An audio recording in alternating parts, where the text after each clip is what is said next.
बिस्मिल्लाहिर्रहमानिर्रहीम। अस्सलाम वालेकुम। लास्ट लेक्चर में हमने प्रोडक्ट्स को देखा था। प्रोडक्ट ने जेट करवाई थी विद मल्टीपल इमेजेस और उसको व्यू करवाया था। प्रोडक्ट का सिर्फ नेम व्यू करवाया था। प्रोडक्ट का कंप्लीट डाटा व्यू करवा लेते हैं, फिर इसके बाद एडिट डिलीट कर लेते हैं और फिर हम क्लाइंट साइड पे जाएंगे। प्रोजेक्ट को रन कर लें।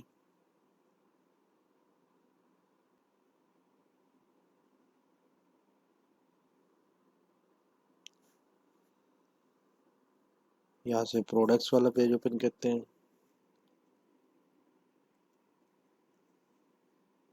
तो ये देखिए C1 एक प्रोडक्ट आ रही है। मैं कंप्लीट डाटा दिखाना चाह रहा हूँ यहाँ पे। तो मोस्टली टेबल में डाटा दिखाते हैं, यहाँ पे टेबल बना लेते हैं। प्रोडक्ट में क्या क्या चीज़ें हैं? प्रोडक्ट का टाइटल है, सबसे पहले एक सीरियल नंबर लगा देते हैं।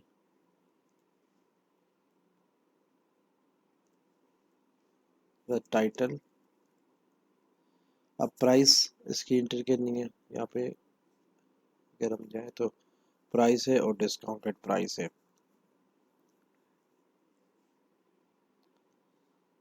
प्राइस और डिस्काउंटेड प्राइस एक ही जगह दिखाएंगे। फिर कौन सी कैटेगरी से रिलेटेड प्रोडक्ट है उसकी कैटेगरी दिखाएंगे और उसके बाद कुछ एक्शन दिखाएंगे एडिट डिलीट करने के लिए। उनको मैं टी हेड में रख देता हूँ।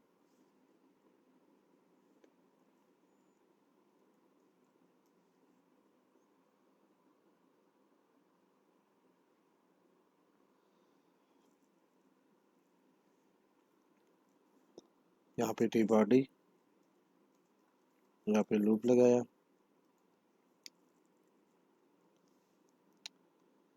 और वही चीज़ें यहाँ रख। यहाँ पे एक काउंटर बना लेते हैं, zoom कर लेता हूँ।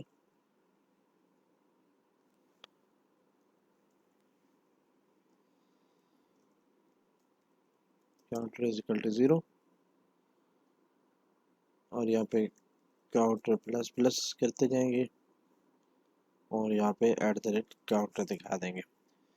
यहाँ आपको आइटम का टाइटल चाहिए, प्रोडक्ट का आइटम डॉट प्राइस चाहिए और item dot category dot name, category का नेम चाहिए। यहाँ पे एडिट डिलीट के बटन चाहिए। अब जो एडिट हम बनाएंगे, ए आप खुद ऐसे भी लिख सकते हैं कि href प्रोडक्ट्स वाले कंट्रोलर में एडिट वाला एक्शन और उसको आप आईडी पे दें और यहाँ आप लिख दें एडिट और डिलीट। तो आप href की जगह यहाँ पे ऐसे भी लिख सकते हैं ASP controller products ASP action edit ASP route ID eight the rate item ID, ऐसे भी लिख सकते हैं। लेकिन ये एडिट नहीं है बल्कि डिलीट का है। Delete item dot ID delete. अब वैसे हम आइकॉन लगा लेंगे डिलीट वाले।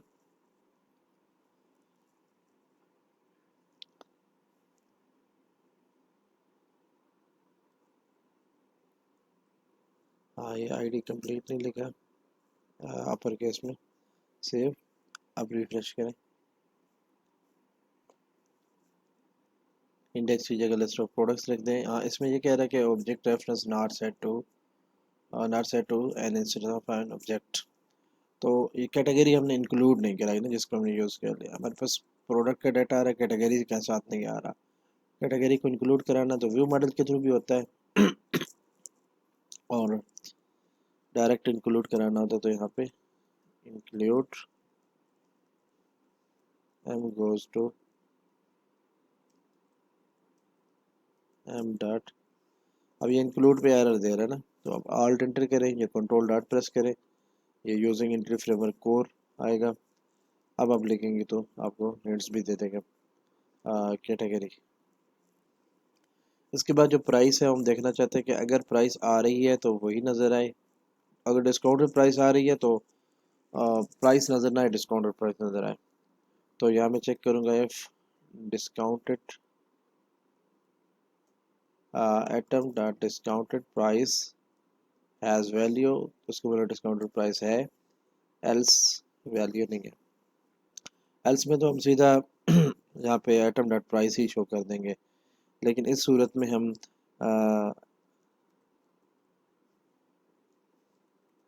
डेल यूज़ कर लेते हैं, आइटम डॉट प्राइस, प्राइस को काट के आइटम डॉट प्राइस। अब यहाँ पे एरर देगा टॉप वाले पे, यहाँ पे कभी कभी एरर भी दे देता है कि आप यहाँ से कोई टेक्स्ट यूज़ नहीं कर सकते कुछ इस तरह से। अगर आप इसके साथ आर एस लिखना चाहते हैं तो ये आपको एरर देगा, क्योंकि आप यहाँ किसी टैग के अंदर यूज़ कर सकते हैं, ऐसे नहीं कर सकते। तो इसके अब मुख्तलिफ तरीके हैं। एक तो ये कि आप एट द रेट कॉलन लगा लें स्टार्ट में, तो फिर आगे एज ए स्ट्रिंग ट्रीट होता है, इशू नहीं करता। दूसरा तरीका ये होता है कि आप इसको किसी टैग में रख दें, स्पैन,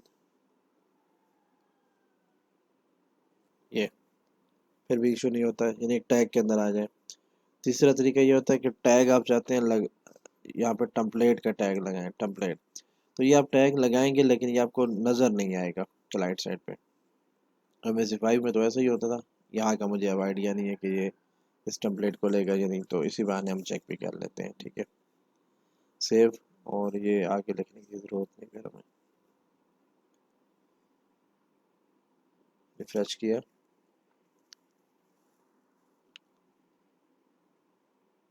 C1 टेस्ट एडिट और डिलीट। ठीक है, अब हम देख लेते हैं कि इसकी प्राइसिंग का।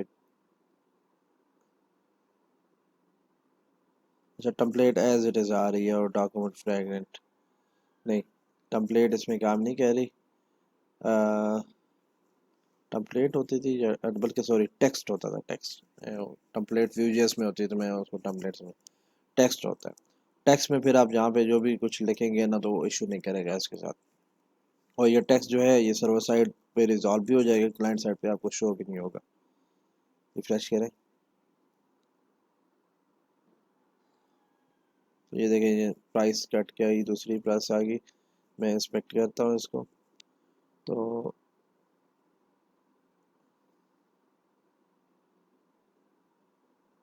क्या देख सकते हैं, ये डेल के अंदर ये लगा हुआ दूसरी प्राइस ये है, और बीच में आपके पास टेक्स्ट का कुछ भी नहीं है जो टैग आपने ओपन किया था।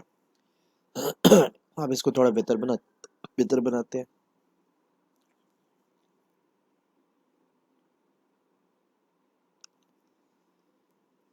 Class equal to table, list of products, ठीक है, और ये सारे TH की जगह TD होंगे यहाँ पे।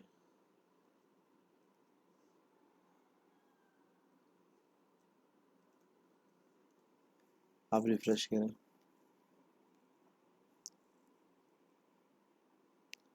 ये पहले नंबर पे प्रोडक्ट है C1, उसका टाइटल है, ये नोकिया है, 9,000 रुपये की आ रही थी, और डिस्काउंटेड में भी नोकिया आ रही है, दोनों सेम है। तो एक लॉजिक हम ये भी लगा लेते हैं कि has value and item dot discounted price not equal to item dot price.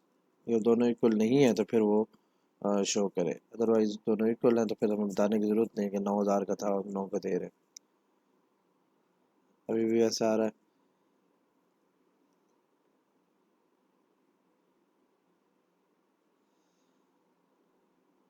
Discounted price dot, अच्छा सॉरी, ठीक है, हमने डिस्काउंटेड प्राइस कम डाली थी, लेकिन इसको भी हैंडल कर लेते हैं इस तरह भी। ठीक है, यहाँ पे हम डिलीट भी प्राइस को कर रहे हैं और दिखा भी प्राइस रहे हैं, तो डिस्काउंटेड प्राइस दिखानी है हमने।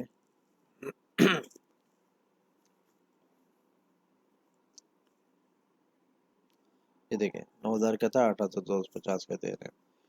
अब ये आपके पास ना, यहाँ पे इसका कोड पड़ा है, यहाँ पे थीम भी पड़ी है जो मैंने शायद आप लोगों को शेयर भी की थी।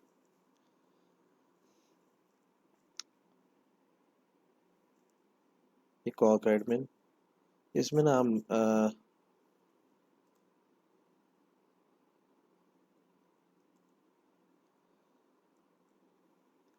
आइकन्स रहते हैं डिफरेंट, हम वो देखना चाह रहे हैं कंपोनेंट में।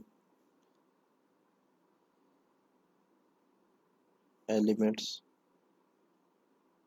ये मुख्तलिफ यानी कि जो उसने पहले से हमें टेम्पलेट्स दी होती हैं, चीज़ें बनी होती हैं, उनको यूज़ करते हैं। इसमें हम एडिट और डिलीट के लिए आइकन निकालना चाह रहे हैं।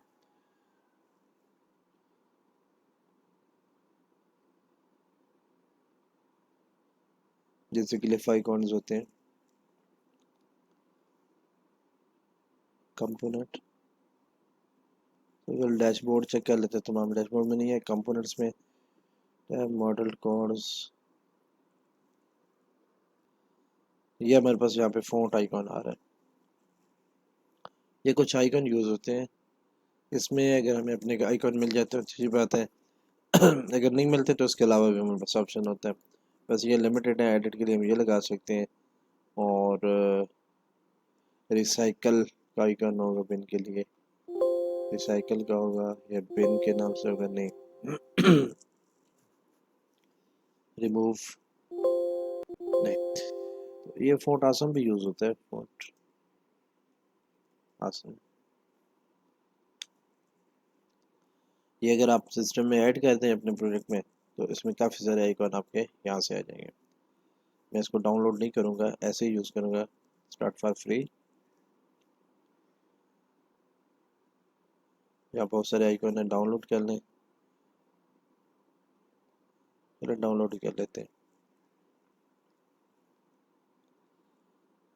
ये फाइलें बता रहा है जो इंक्लूड करनी है, और फिर एफ ए यूज़र इस तरह से। लेकिन मेरे ख्याल में यहाँ पे मुझे अगर लिस्ट मिल जाए ना, जो जो आइकॉन्स हैं, ये आइकॉन्स,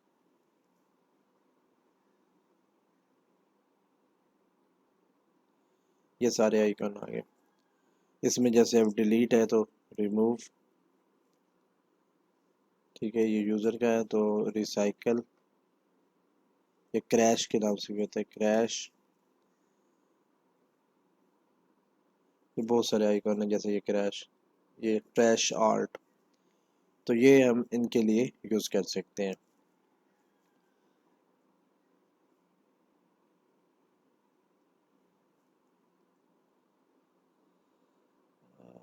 फोटा से मैं चेक कर ले तो मे बी इसमें इंक्लूड हो फोट आसम, नहीं। इस थीम में फ़ॉन्ट आसम इंक्लूड नहीं, सिर्फ फ़ॉन्ट के नाम से है। चले हम नेक्स्ट जो है ना, इसको डाउनलोड करके इनको इंक्लूड भी कर लेंगे, इनको आइकन्स को, जहाँ ज़रूरत पड़ी। या अगर मैं देख लेता हूँ कहीं और से मुझे मिलते हैं तो मैं इसमें ऐड कर दूँगा। फ़िलहाल ऐसे ही जाने देते हैं ताकि थोड़ा सा काम हो जाए। ये हमने प्रोडक्ट को व्यू कर दिया, अब हम एडिट करने जा रहे हैं। प्रोडक्ट्स के कंट्रोलर में यहाँ पे एडिट, हमेशा दो ब्रैकेट्स छोड़ के अपने काम स्टार्ट करना। तो ये नेम स्पेस की होती है और ये क्लास की होती है, क्लास के अंदर आपने काम करना। Public I action result edit, edit में आप प्रोडक्ट की आईडी लेंगे, इंट आईडी, ठीक है। इनिशियली आप इसको ज़ीरो कह दें बेशक, और यहाँ चेक कर लें कि अगर आईडी ज़ीरो आ रही है, रिटर्न रीडायरेक्ट टू एक्शन,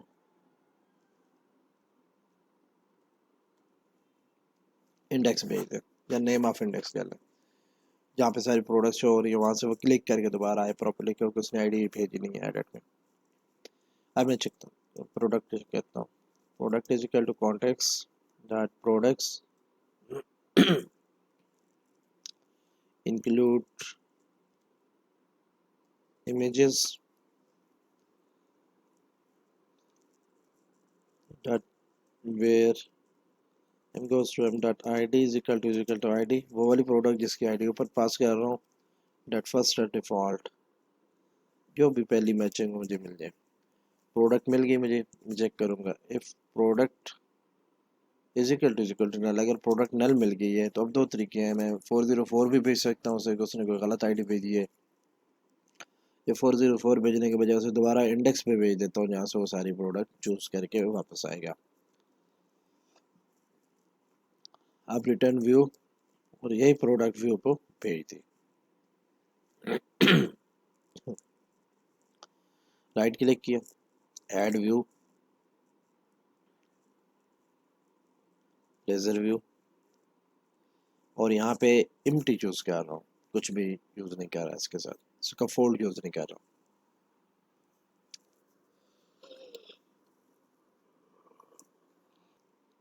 ये मेरे पास आ गया। अब मैं क्रिएट वाले पे जाता हूँ और क्रिएट वाला सारा कॉपी करके यहाँ से एडिट वाले में पेस्ट कर देता हूँ। जैसा क्रिएट का कोड था वैसा ही सारा एडिट का कोड है, सिर्फ यहाँ पे क्रिएट लिखा हुआ था, यहाँ पे मैं अपडेट लिख देता हूँ जो ऊपर टेक्स्ट में आएगा। बाकी कैटेगरी की लिस्ट ऐसे ही बनेगी। ये ASP एक्शन जो है ये अब एडिट पे जाएगा। प्रोडक्ट का डाटा इसी तरह आएगा, title, description, price, discounted price, और ये जो भी है क्या कहते हैं कैटेगरी आईडी, ये भी खुद ब खुद सिलेक्टेड आएगी इंशाल्लाह। और ये ख़त्म करते हैं, कैटेगरी आईडी ऊपर हम यूज़ कर चुके हैं ये। उसके बाद प्रोडक्ट इमेजेस है, यहाँ अपलोड न्यू इमेजेस में कहता हूँ कि अगर नए इमेजेस अपलोड करने हैं तो यहाँ से अपलोड करें, ठीक है। अब एग्जिस्टिंग इमेजेस शो भी करवाने हैं और उनमें से अगर कोई डिलीट करना है तो डिलीट भी करवाने हैं। मैंने प्रोडक्ट इमेजेस को पहले से ऐड किया हुआ है। यहाँ पे मैं div class equal to रो बना लेता हूँ, div class equal to, बल्कि इमेजेस की हाइट फिक्स करके स्क्रॉल लगा लेता हूँ यहाँ पे, div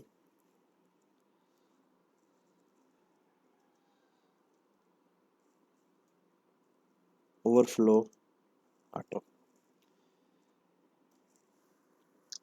यहाँ मैंने ये लगाया कि जब मेरे पास इमेजेस बहुत ज़्यादा होंगे और स्क्रीन से भी बाहर निकल जाएंगे, मैं एक रो में दिखाना चाहता हूँ। अब एक रो में 3 या 4 इमेजेस आएंगे, जब ज़्यादा आएंगे तो फिर क्या करेंगे, फिर यहाँ पे मैं स्क्रॉल दिखाऊंगा कि राइट लेफ्ट ऑफ इमेजेस को स्क्रॉल करके चेक कर सकें। यहाँ पे मैं फॉर ईच का लूप लगाता हूँ, for each war item in model dot product images, images, ये सारे इमेजेस वन बाई वन मेरे पास आ गए। अब मैं यहाँ पे एक डिव बना लेता हूँ या एक डायरेक्ट लगा देता हूँ, image source is equal to at the rate item dot image URL. अब इस इमेज यूआरएल के साथ मैंने बताया था वो टिल्डा साइन जा रहा होता है, अगर जा रहा हो तो वो हमने ख़त्म करना है। Class is equal to img dash thumbnail, img dash response, बस img डैश थंबनेल काफ़ी इतना।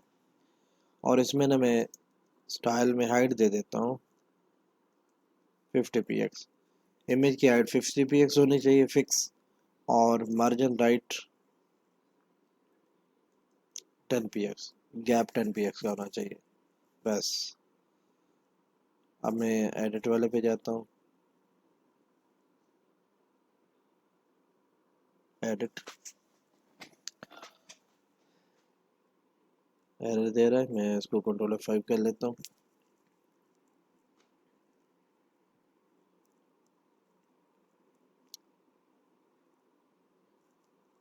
ये देखिए एडिट वाला आ गया और ये सारे इमेजेस मुझे नज़र आ गए।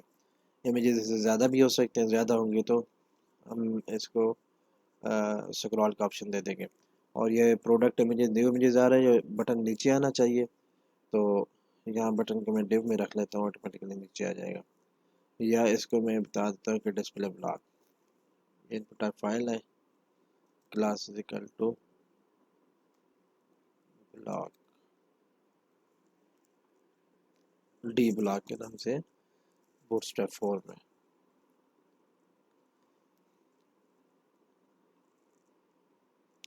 ये आ गया। यहाँ पे इमेजेस की हाइट में मज़ीद बढ़ा देता हूँ 50 कम में, क्योंकि इमेजेस वैसे भी हाइट में इमेजेस की हाइट ज़्यादा है और विड्थ कम है, तो यहाँ मैं 100 कर लेता हूँ।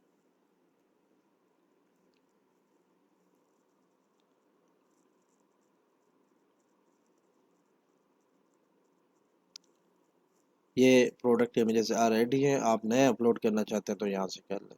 आप एग्जिस्टिंग इमेजेस को डिलीट करने का ऑप्शन कैसे देंगे, तो इसके भी मुख्तलिफ तरीक़ाकार हो सकते हैं।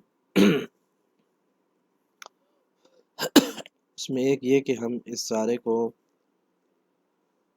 एक डिव में रखें,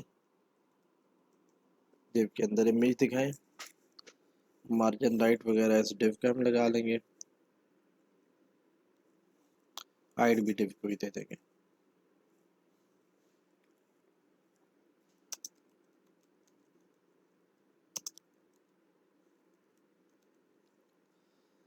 px। और इसके अंदर यहाँ मैं एक लिंक दे दूँगा, href दे दूँ या sp कंट्रोल और sp एक्शन दे दूँ, slash product slash delete image slash atom dot id। मैं यहाँ एक आईडी पास करूँगा, उस आईडी के अगेंस्ट इमेज डिलीट होगा, डिलीट।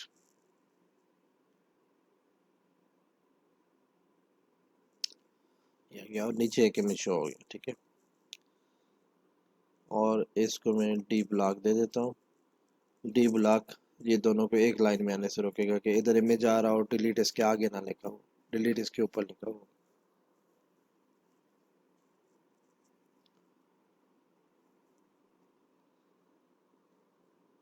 ये इमेजेस आ गया, लेकिन ये जो हमने डिव बनाई थी ना, उसको हमने बूटस्ट्रैप के लिए हम यूज़ कर लेते हैं कि इसमें आप मिनिमम हाइट दी हुई है ना, तो अब आप विड्थ दे दें, इसकी विड्थ दे दें 50px और हाइट आप दें ना।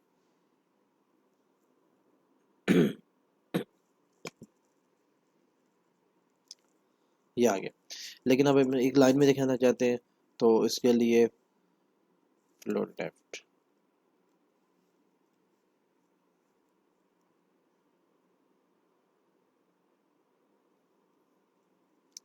ये आ गया। मैं डिलीट पे क्लिक करूंगा तो ये इमेज डिलीट हो जाना चाहिए, ठीक है। डिलीट का कोड मैं बाद में लिखूंगा, अभी नए इमेजेस अपलोड करने का, और यहाँ पे सबमिट करेंगे तो प्रोडक्ट अपडेट होगी। गो टू कंट्रोलर किया, ये हमने एडिट का बनाया हुआ था, सेम एडिट वाले को मैंने पेस्ट किया यहाँ पे, http पोस्ट लगाया पहले, http पोस्ट और नीचे प्रोडक्ट इमेज। यहाँ पे अब मेरे पास आईडी नहीं आएगी, बल्कि पूरा प्रोडक्ट इमेज आ रहा होगा, प्रोडक्ट इमेज मॉडल कह रहे हैं इसको। यहाँ चेक करें, if model state is valid, अगर वैलिड है फिर तो ठीक है, एल्स अगर मॉडल स्टेट वैलिड नहीं है तो वैसे तो वही रोक के रखेगा, लेकिन यहाँ पे हम रिटर्न व्यू में मॉडल भेज देंगे। लेकिन मॉडल भेजने से पहले इस मॉडल को देखें हमने एक्स्ट्रा चीज़ क्या क्या दी है, एक इमेजेस दी है, दूसरी इसको कैटेगरी दी है। तो यहाँ मैं इसको मॉडल डॉट प्रोडक्ट इमेज आ गया, प्रोडक्ट इमेज नहीं है बल्कि प्रोडक्ट है, model dot images is equal to context dot product images dot where m goes to m dot product id is equal to model dot product id, model dot id, model खुद एक product है to list. तो ये मैंने इसको images भी दे दी है। Model dot category is equal to context dot categories, कौन सी कैटेगरी देनी है, जहाँ कैटेगरी की आईडी कैटेगरी की आईडी इक्वल है मॉडल में जो कैटेगरी आईडी है उसके, dot first dot default.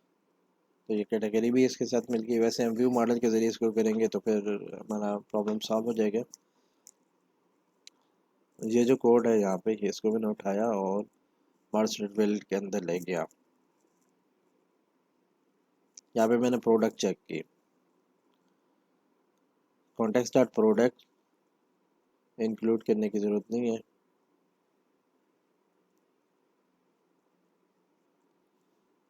Dot where m goes to m dot id, product की ID is equal to model dot ID, model में जो प्रोडक्ट की आईडी आ रही है वो इस आईडी की इक्वल हो।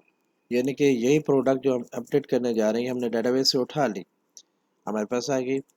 अब दो तीन तरीके हैं, यानी कि आप इस तरह प्रोडक्ट खुद उठा लें, उठाने के बाद प्रोडक्ट की जो जो चीज़ चेंज करना चाहते हैं, मतलब प्रोडक्ट का टाइटल चेंज करना चाहते हैं, जो मॉडल में टाइटल आ रहा है वो दे दें।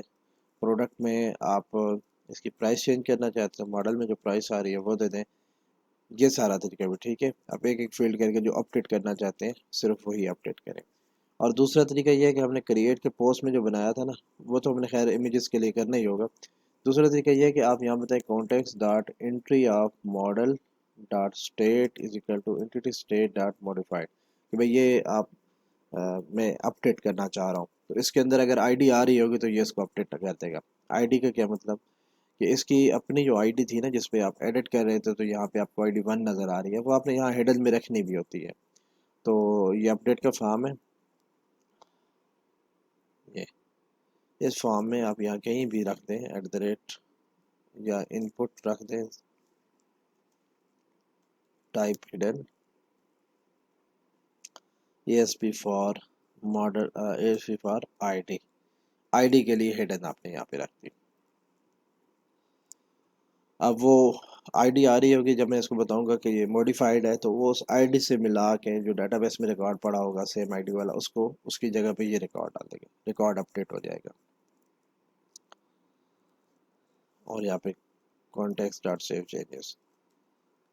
लेकिन इसमें रिकॉर्ड में जो प्रोडक्ट इमेजेस हैं उनकी एक लिस्ट आ रही है, नए इमेज हम अपलोड करना चाह रहे हैं, वो इसमें नहीं आ रहे। तो इमेजेस अपलोड करने का जो मैकेनिज्म मैंने यहाँ पे लिखा था, यहाँ से लेके यहाँ तक इस तरह कॉपी करें,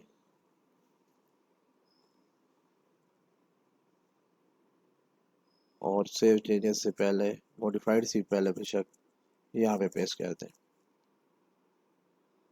ठीक है, अगर इसके अंदर इमेजेस आ रहे हैं तो ये नए इमेज सारे अपलोड करेगा सेम तरीके से जिस तरह लास्ट टाइम हमने किए थे, और इसमें ऐड करता जाएगा। ऐड करने के बाद जब हम इसमें बताएंगे ये मॉडिफाइड है तो मॉडिफाई हो जाएगा।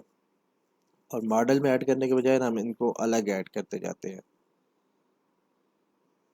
यहाँ लास्ट पे आप जो कह रहे हैं ना मॉडल डॉट इमेजेस डाटा, तो यहाँ मैं कॉन्टेक्स्ट में ही ऐड करता हूँ कॉन्टेक्स्ट डॉट इमेजेस, क्योंकि उस वक्त मॉडल के साथ मेरे पास इमेजेस मौजूद थे। तो मैंने ऐड किया। अब मॉडल में इमेजेस में नए इसमें अगर ऐड करता हूँ तो जो एग्जिस्टिंग है उनको कोई इशू ना हो, इस वजह से मैं कॉन्टेक्स्ट में डायरेक्ट प्रोडक्ट इमेजेस को ऐड कर रहा हूँ। और यहाँ अब मेरे पास प्रोडक्ट आईडी भी मौजूद है। पहले मैंने इस वजह से किया था कि मेरे पास मौजूद नहीं था, प्रोडक्ट आईडी मौजूद नहीं थी, अभी प्रोडक्ट इंसर्ट नहीं हुई थी। अब चूँकि प्रोडक्ट इंसर्ट हो चुकी है, मेरे पास प्रोडक्ट की आईडी भी आ रही है, तो यहाँ मैं प्रोडक्ट आईडी बता दूंगा कि मेरे पास जो मॉडल है इसमें आईडी जो है ये प्रोडक्ट आईडी है, और इसकी वैल्यू आ चुकी है क्योंकि ये डाटाबेस में मौजूद है। और जो नई प्रोडक्ट जा रही होती है उसकी आईडी तो ऑटो जनरेट होती है, इसलिए हमें आइडिया नहीं होता कि उसकी आईडी क्या बनेगी। अब इसको मैंने मॉडिफाई किया, ये ऑलरेडी ऐड हो रहा है, कॉन्टेक्स्ट में सेव चेंजेस किया, सेव चेंजेस हो गया, ये ख़त्म कर दिया। कंट्रोल F5, कहीं पे एरर है। हाँ, ये एडिट वाला कहता है कि मॉडल स्टेट अगर वैलिड नहीं है, ठीक है, तो फिर हम क्या करेंगे, जैसे इसको बताया था कि मॉडल स्टेट वैलिड है। अच्छा, यहाँ पे सेव चेंजेस के बाद हमने रीडायरेक्ट नहीं किया, return redirect action name of index,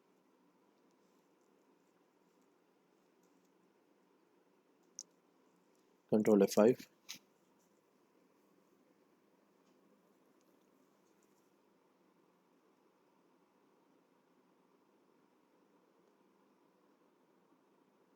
refresh कर लेते हैं। इसको मैं लिख देता हूँ Nokia C1 2020 model, some details here. 9000 के बजाय मैं 85 ओरिजिनल लिख देता हूँ और 83 डिस्काउंटेड रख देता हूँ। कैटेगरी तो वैसे ही टेस्ट थी, और कुछ नए इमेजेस भी ऐड करना चाहता हूँ, नोकिया इमेजेस। ये मैं कोई एक दो इमेज जो है इसमें ऐड कर देता हूँ।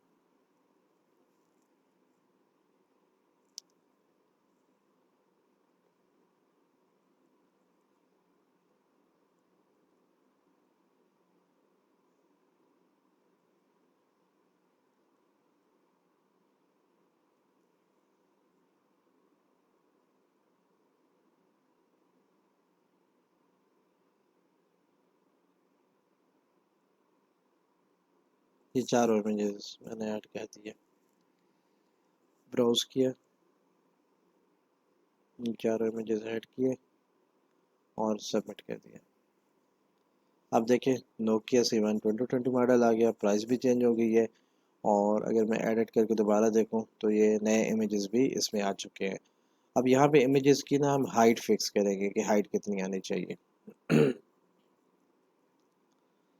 एडिट में इमेजेस छोटे बड़े नज़र आ रहे हैं, तो विड्थ में जितने मर्जी आए हम हाइट में करेंगे, क्योंकि विड्थ तो आगे ज़्यादा भी निकल जाएगी तो कोई इशू नहीं।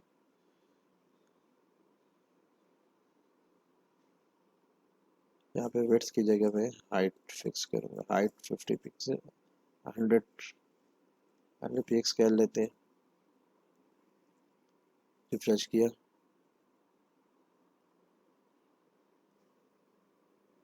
अच्छा हाइट 100 है। अच्छा विड्थ हमें इन लाइन दिखाना है ना, इसमें मैं डिस्प्ले की प्रॉपर्टी लगाता हूँ, डिस्प्ले इन लाइन ब्लॉक।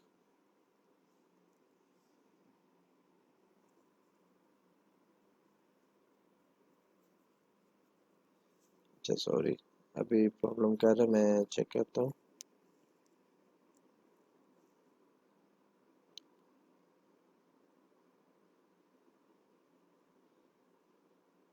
असल में विड्थ दी नहीं है ना, जब विड्थ नहीं देते तो 100% विड्थ ले लेता है, इसलिए विड्थ को हमें फिक्स करना होगा।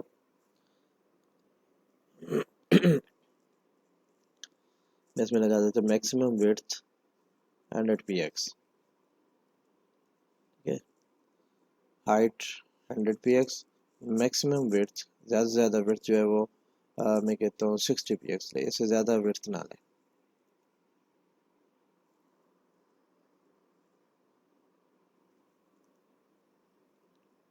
ये इमेजेस आ गई। अभी मैं थोड़ी और बढ़ा देता हूँ, इसको मैं 90 कर देता हूँ, इसको 130 कर देता हूँ। मैं चाहता हूँ इमेजेस थोड़े से बाहर निकले। ये देखें, एक तो ये आ गया आपके पास ऐसे, ठीक है, लेकिन ये अब इसका प्रॉब्लम आ गया कि ये डिलीट है, और ये तो इसमें ओवरफ्लो जो है वो आप हिडन कर लें, ओवरफ्लो हिडन,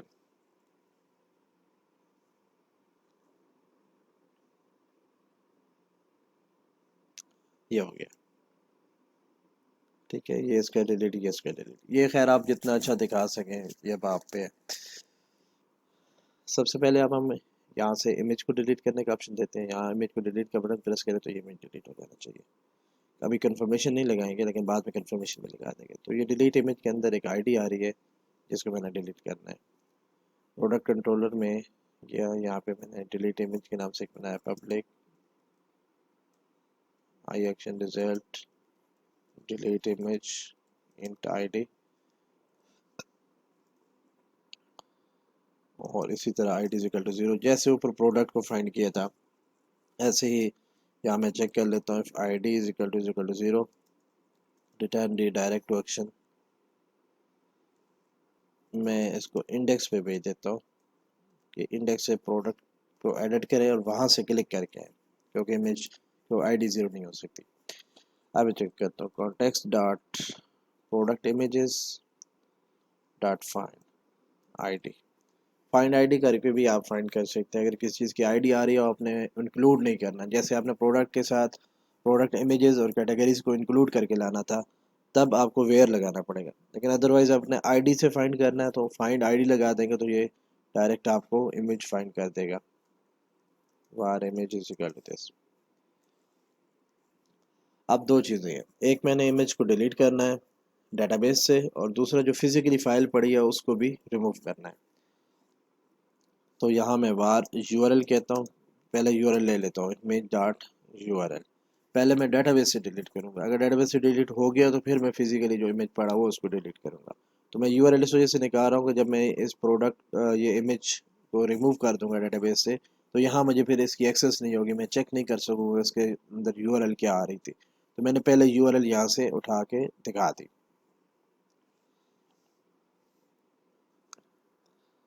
अब कोटेक्स, हाँ पहले मैं चेक कर लूँगा कि इमेज यूआरएल नल तो नहीं है। If image is equal to null, अगर इमेज यूआरएल नहीं बल्कि इमेज जो मैंने फाइंड किया वो अगर नहीं मिला, यानी इनवैलिड आईडी आई थी, इमेज नल आ गया, तो फिर मैं इस सूरत में दोबारा 404 पे भी भेज सकता हूँ। 404 पे भेजने के बजाय मैं यहाँ दोबारा इंडेक्स पे भेज देता हूँ। यूआरएल मैंने यहाँ पे ले ली इमेज से, हमें context dot entry of image dot state is equal to entity state dot removed deleted, ये भी लिख सकते हैं आपकी मर्ज़ी। और ऐसे भी लिख सकते हैं context dot remove image, ऐसे भी लिख सकते हैं। और ऐसे भी लिख सकते हैं context dot images product images dot remove image, सारी चीज़ें ठीक है। यहाँ जब आप सेव चेंजेस करेंगे context dot save changes, अगर ये सेव चेंजेस हो जाता है तो आप यहाँ नीचे आएंगे। अब आपने फाइल डिलीट करनी है, तो file dot delete system dot I O dot file dot delete, ठीक है। कहते स्ट्रिंग में पाथ बताएं, directory dot get current directory, ये आ जाएगी। उसके साथ आप इंक्लूड कर लें हमारे पास जो इमेज पड़ा है वो www रूट के अंदर, उसके बाद जो है हमारे पास इमेज की यूआरएल जो थी वो इस यूआरएल पे पड़ा है, इसको हमने डिलीट करना है। अभी हम देख लेंगे कि करंट डायरेक्टरी हमें क्या देती है। करंट डायरेक्टरी उसको लेके हमने यहाँ रख दिया, और करंट डायरेक्टरी फिर www रूट। हम देखते हैं कि पाथ कैसे बनाना। यहाँ पे डिबगर लगा लिया और यहाँ पे रिटर्न रीडायरेक्ट टू एक्शन। फिलहाल मैं इंडेक्स पे भेज रहा हूँ, बाद में मैं देखता हूँ इसको कहाँ भेजना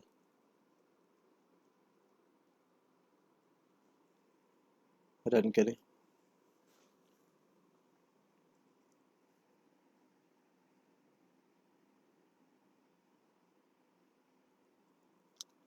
ये मैं कोई इमेज डिलीट करता हूँ, मैं ये वाला डिलीट कर दें। इमेज मिल गया था, डेटाबेस से रिमूव भी हो गया था। अब करंट डायरेक्टरी हमें क्या देती है, ये देखिए करंट डायरेक्टरी में मेरे पास जहाँ पे आप लोगों का ये प्रोजेक्ट पड़ा हुआ है ना, सारे कैसे ने पाथ दिया है। पाथ देने के बाद आगे जो www रूट आ जाएगा, लेकिन www रूट से पहले आप देखें ना यहाँ पे OSC के बाद आपका ये बन रहा है www रूट, तो स्लैश भी लगाना पड़ेगा। और उस स्लैश के बाद जो है ना यूआरएल ऐड होगी। तो ये स्लैश लगाने से बचने के लिए कि आप स्लैशेस को कैसे मैनेज करेंगे, यहाँ पाथ डॉट कंबाइन यूज़ करें। पाथ डॉट कंबाइन, उसमें current directory comma www root comma जो आपकी यूआरएल आ रही है ये कर लें, और वहाँ क्या कि फाइल यूआरएल टू डिलीट, ये फाइल यूआरएल आ जाएगी जिसको आपने डिलीट करना है। और ये फाइल यूआरएल आप एज इट इज़ डिलीट वाले में ही होते थे। पहले आप चेक भी कर सकते हैं कि ये फाइल एग्जिस्ट कर रही है जिसको आप डिलीट करना चाह रहे हैं। ऐसा तो नहीं कि पहले से ही किसी ने डिलीट कर दी हो, फिजिकली डिलीट हो गई हो या कोई और इशू आया हो। तो यहाँ पे एग्जिस्ट यूज़ करें, एग्जिस्ट अगर ये फाइल एग्जिस्ट कर रही है, इफ़ फाइल एग्जिस्ट, तो फिर आप डिलीट करें। और बाद अगर डिलीट करने पे ना कोई एरर भी आ जाता है, तो इसको मोस्टली हम ट्राई कैच में रखते हैं। ट्राई ट्राई में डिलीट करते हैं, कैच में अगर डिलीट नहीं हुई तो कुछ भी नहीं करते, खाली छोड़ देते हैं। अब मैंने दोबारा रन किया, इसी को रिफ़्रेश किया जहाँ वो डिलीट इमेज में थ्री आईडी वाला में डिलीट कर रहा है।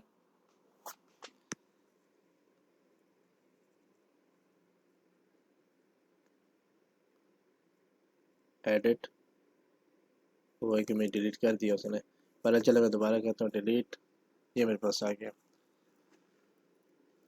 Current directory file URL to delete. अब देखिए करंट डायरेक्टरी इस तरह आ रही थी, इसके स्लैश जो है ये वाले आ रहे थे, और फाइल यूआरएल टू डिलीट में दूसरा स्लैश आ रहा था। लेकिन जब बात डॉट कंबाइन किया आपने तो हाँ, इसलिए इसने कंबाइन किया नहीं, ये इमेजेस अलग आ गए और ये करंट डायरेक्टरी अलग आ गई। फाइल यूआरएल में कंप्लीट यूआरएल नहीं है जिसको आप डिलीट कर सकें। ये मैं अभी F10 प्रेस करूँगा तो फिर आएगा F10। हाँ नहीं, चले एक दफ़ा फिर ट्राई करते हैं। वैसे तो ये दे देता है, लेकिन अभी इसने पता नहीं क्या इशू किया है। चलें इसको मैं मैनुअली करता हूँ। करंट डायरेक्टरी आ गई। करंट डायरेक्टरी के बाद एक स्लैश लगाना है, ये वाला। ठीक है, तो ये लगाते हैं तो ये एस्केप सीक्वेंस है, ये इस कोड्स को ख़त्म कर देता है। दोबारा लगाएंगे तो एक ये मतलब ओवरऑल एक ही शो होगा लेकिन। ठीक है, इसके बाद डब्ल्यू रूट ऐड करना है हमने। डब्ल्यू रूट के अंदर फिर हमने आगे जो इमेज की यूआरएल है वो देनी है। इमेज यूआरएल के नाम से पूरा कवर यूआरएल। ठीक है, अब अगर यूआरएल में भी आप सारे ये वाला स्लैश यूज़ करना चाहते हैं जैसे बाकी स्कीम में है, तो आप यहाँ पे रिप्लेस कर लें। रिप्लेस यूआरएल में रिप्लेस करें किस चीज़ को, स्लैश को इस स्लैश के साथ। ठीक है, तो ये आपकी कंप्लीट फाइल यूआरएल बन जाएगी जिसको आपने डिलीट करना है।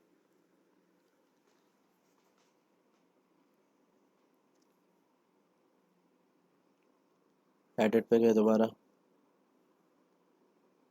और ये डिलीट किया। करंट डायरेक्टरी आ गई, फाइल यूआरएल आ गई। अब फाइल यूआरएल को अगर आप देखें, यहाँ पे मैं क्लिक कर देता हूँ, ये बड़ा होकर नजर आ रही है। ठीक है, ये प्रॉपर एक एक स्लैश के साथ आपको यहाँ से लेके यहाँ तक कंप्लीट पाथ बता रहा है JFF के नाम से। ठीक है, अब मैं इसको आगे लेके जाता हूँ। फाइल एग्जिस्ट, हाँ फाइल एग्जिस्ट क्या रही थी, ट्राई किया, इसको डिलीट कर दिया, डिलीट हो गई, वापस आ गई। अब मैं फिर एडिट पे जाता हूँ, एक इमेज डिलीट करता हूँ, देखता हूँ डिलीट होता है कि नहीं। ये 4 इमेजेस मेरे पास मौजूद हैं और यहाँ पे मेरे पास जो कि पहले डेटाबेस से तो डिलीट हो रहे थे लेकिन फिजिकली इमेज जो थे वो डिलीट नहीं हो रहे थे, इसलिए मेरे पास यहाँ पे ज़्यादा इमेजेस मौजूद होंगे।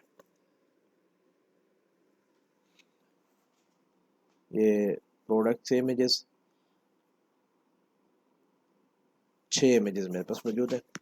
अब मैं यहाँ से इसको डिलीट करता हूँ कि ये वाला इमेज डिलीट कर दें और इसको कंटिन्यू करता हूँ। तो यहाँ देखिए मेरे पास 5 इमेजेस बच गए। ठीक है, और 6 इमेजेस ने डिलीट कर दिया। तो ये हमने डेटाबेस से डिलीट करने को भी देख लिया और फिजिकली जो फाइल पड़ी होती है उसको डिलीट करने का भी देख लिया, एडिट का भी देख लिया और क्रिएट का तो ऑलरेडी हम देख चुके थे।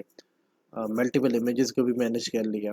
तो इसमें मेरे ख्याल में प्रोडक्ट से रिलेटेड हमारी जितनी इंफॉर्मेशन थी वो सारी कवर अप हो गई है। अब नेक्स्ट हमने यही प्रोडक्ट्स और कैटेगरीज प्रॉपर बनानी है ताकि हम यूआई पे इनको दिखा सकें। तो इसके लिए फिर मैं ना इसको डिप्लाई करूँगा, प्रोजेक्ट को ऑनलाइन सर्वर पे ले जाऊँगा, वहाँ आप लोगों को एक्सेस दे दूँगा, आप लोग उसमें अपनी कैटेगरीज बनाएं, प्रोडक्ट्स डालें ताकि डेटाबेस में कुछ रिकॉर्ड आ जाए। फिर हम इससे यूज़र इंटरफेस वाला काम शुरू करेंगे। यहाँ तक अगर आपने कोई क्वेश्चन पूछना हो या कोई इशू हो तो मोस्ट वेलकम। अल्लाह हाफिज़।